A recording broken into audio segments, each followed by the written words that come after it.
quite a bit bigger than my Ford 8N by the looks of it, even though the literature said it's like 4 inches longer, 4 inches higher, like 100 pounds heavier. It still looks pretty giant compared to the little 8N.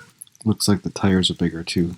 These are 13.6/28 and the other one is 11.2/28. This here is the live PTO adapter. Basically works when you push that lever forward, it stops the tractor, but the PTO keeps turning. So this is the Jubilee.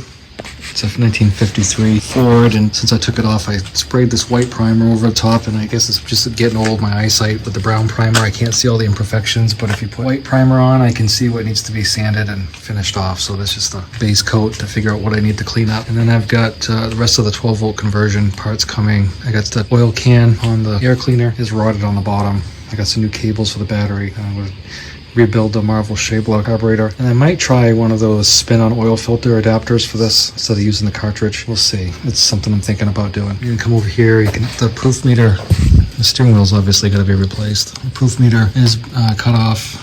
The temp gauge doesn't, obviously broken. That's not hooked up, so the oil pressure gauge is the only gauge that works. The tires are pretty good. The story I got is the guy that had it was all torn apart in his garage, and he got new tires for it. He bought all Ford New Holland paint, which I have, and a bunch of other stuff, and then I guess he passed away and didn't get around to finishing it. So he had the tires put on, bought a bunch of stuff, and then he died, and then it sat around, and then it got sold. So I picked it up pretty much like this. It was put back together, made operational, and then sold.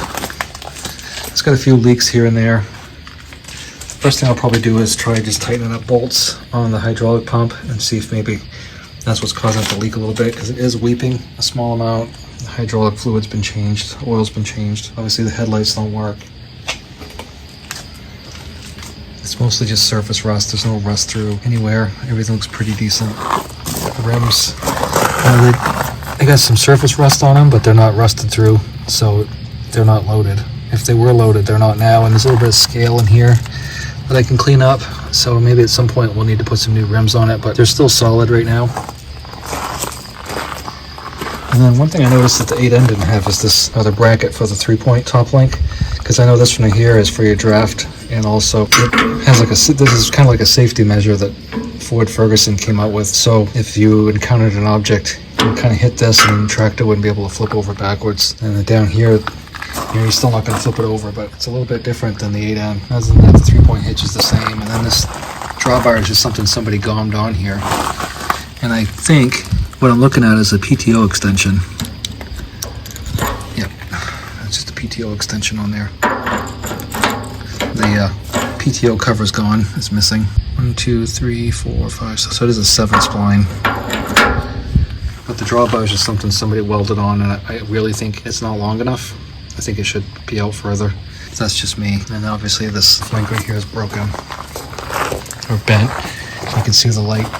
Brackets are pretty decent, but this is garbage. We just have some surface rust, and this wheel's pretty much the same. It looks pretty good. But this looks to me like one of those deals where when the 2000 and all those blue Fords came out, Ford had this program where you could take your old tractor in the wintertime and the dealer would steam clean it and put a brand new coat of blue paint on it. So now you had an older tractor with the new blue on it. And IH did that too in the winter. They would just take the old tractors in and steam clean them and then give you a paint job for a pretty rock bottom price. So it's a brand new manifold, but it came broken, so the guy gumped it up, and I guess it's okay, but it's got a new muffler on it.